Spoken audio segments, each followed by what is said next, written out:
Hello friends, as we are approaching the end of this journey that started in June, I would like to today talk about some feedback that becomes the essential part of our classroom. Human learning is fundamentally a process that involves the making of errors, and most people agree that making mistakes is a part of learning, and people totally agree that correction is a part of teaching. So, how do both of them go together? The issue of errors and how errors are treated in the classroom still remains a dilemma for many teachers. And there have been lots of researches going on correction of errors, but some of them says that error correction has to be avoided because it makes the learners shut off their attempts of communication. However, the other school of thought process says that correction is highly appreciated and highly valued in terms of increasing the students' motivation in learning. अब ये समझना पड़ेगा कि error होते कितनी तरीके की हैं. अगर हम एरर्स की बात करें जो बच्चे नॉर्मली करते हैं वो दो तरीके पे हो सकते हैं.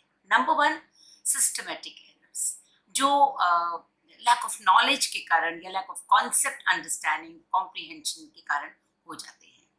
And the second category would be unsystematic errors which are caused by memory lapses, and they're also caused by physical states such as tiredness of the child and physical condition and maybe strong emotions that the child is facing.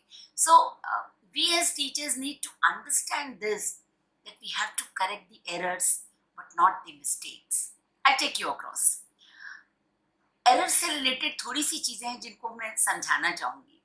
उसमें सबसे पहली चीज एक ये आएगी कि क्या errors को करेक्ट करना चाहिए, और अगर चाहिए तो किस माइंडसेट के साथ करना चाहिए.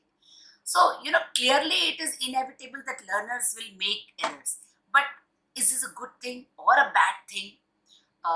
At first sight it appears that yes, errors जो हैं वो bad thing हैं, or it is wrong on the part of students to commit errors and to commit mistakes, and it signals a breakdown in teaching and learning situation. And but the thing is that when the students commit error, हमें एक चीज ये वो बताती है उसके error commit करना कि वो धीरे धीरे जो प्रोसेस ऑफ लर्निंग है उसमें आगे बढ़ रहा है. And it's by the process of continuously we taking care of those errors and correcting those errors would be enable the child to gain mastery into that. And moreover, it but what happens is that when we are in the correction mode, then the child becomes defensive, and उसको ये लगता है कि मेरी गलती निकल रही है और वो उसको डिफेंड करना शुरू कर देता है. वो ऑफेंसिव फील करता है और वो डिफेंड करना शुरू कर देता है. बट अगर हम इसको करेक्ट वे में आगे लेके जाएं तो actually it will help the child to enable him to gain a lot of knowledge.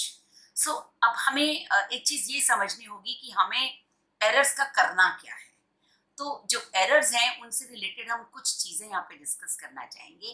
एक तो ये है कि when should the learners errors be corrected. The timing of correction is very important. Now teachers have got the option of either correcting it immediately, the error the moment it occurs, or making a note of the errors and delaying correction with time. So giving immediate feedback कब एक बच्चे की learning process में hindrance बन जाता है, जब वो किसी चीज को अटेम्प्ट करने की स्टेज में है, और अगर उस समय हम उसकी गलती को निकाल के उसको कॉन्शियस कर देंगे तो वो उस गलती को खत्म करने की बजाय उसके लिए ऑफेंसिव होना शुरू हो जाएगा. And that is what we do not want. So mostly when the children are engaged in a communicative activity where they are communicating maybe in front of the class, the teacher should not intervene by telling students that they are making an error, they are making mistake. So insisting on accuracy and asking for repetition can happen, but that has to be done in a manner that it does not, the words that we use, it has to be kind enough not to humiliate the child, specifically in front of the class.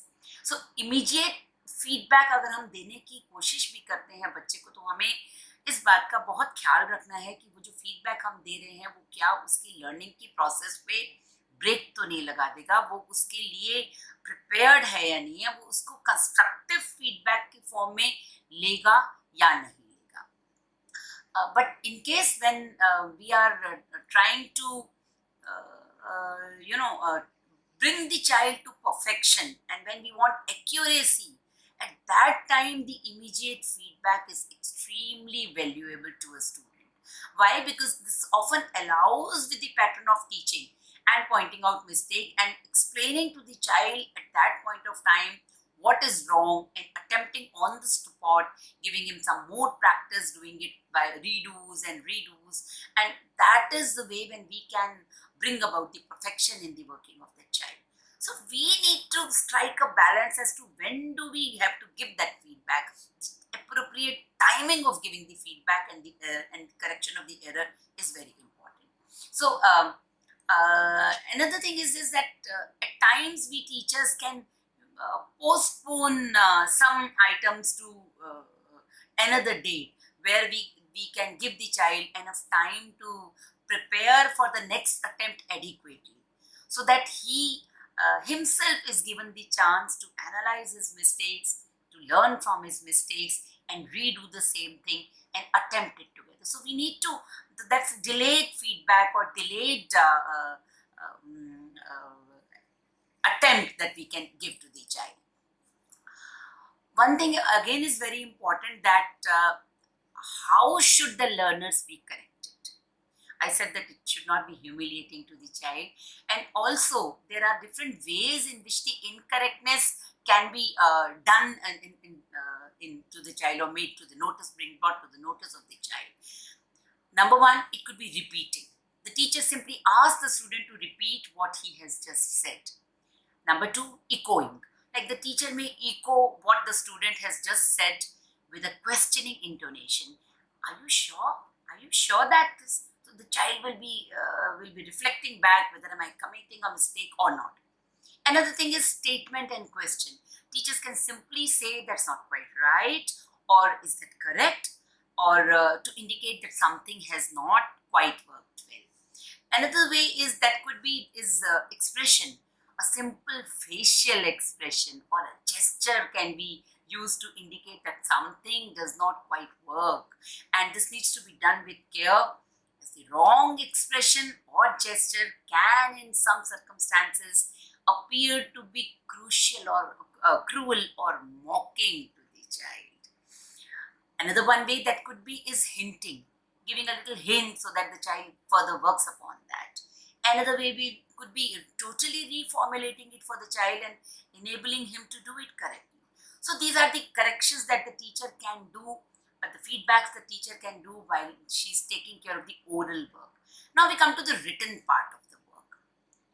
That also the teacher can do in lots of ways, that supposedly the teacher has, it has come to her notice a little mistake, and then she should be asking the student firstly to analyze on his own and recognize the problem, and where has he gone wrong, let him rectify it, and maybe she can put the right thing together, or she can write both the correct and the incorrect thing on phrases or sentences on the board and ask the students to decide which one is correct, giving them a choice to understand which is right and which is wrong. Another way when you do this, I would like to bring it to your notice, when you do this, and do not say who made the mistake, since now this may expose them in front of the classmate. So just this way, when the teacher is writing on the board, the rest of the children will not be able to know who has committed mistake, and they would correct on their own. Another possibility is for the teacher to write individual notes in the students' notebooks and whenever they see a mistake. And that also has to be very careful. The language that she uses, the corrections that we make, it should enable the learning acquisition rather than just being passed on by the child. So basically, there are two techniques that the teacher can employ. One is responding, how to give the feedback that has to be given to the child, and it should be taken as constructive, or maybe some other way of responding, maybe showing alternative ways of writing or doing the work through reformulation. Or maybe the teacher can use simply coding if she doesn't find the time enough to, and she doesn't have the time to write the whole thing.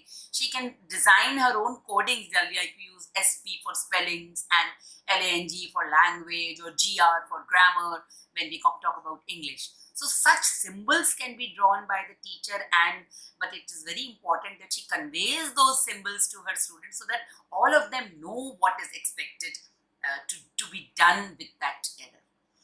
And one thing more I would like to talk about is who should be doing the correction. Is it always the teacher who needs to correct? Why not the peer group? So the teachers can often give students to, number one, she should allow the child to find out his own mistakes so that he learns from them. Secondly, she can attribute it, she can give this task to another student to be done, a peer group, so that it becomes a peer connection also, and they teach either also. So the teachers need to be, carrying out correction sensitively. That is what I mean to say, to avoid a negative emotional response in the learners. And she could delay the correction in the oral work, not to hinder the flow of the thought process of the child. She needs to be selective in the error that she corrects. Not every error needs correction. Let the child resolve the problem on his own and learn on his own. And she should be careful in choosing the strategies in correcting the errors. As far as possible, let the child do his correction on his own. You simply handhold and guide the child. So next week we'll talk about few more things. Till then, bye.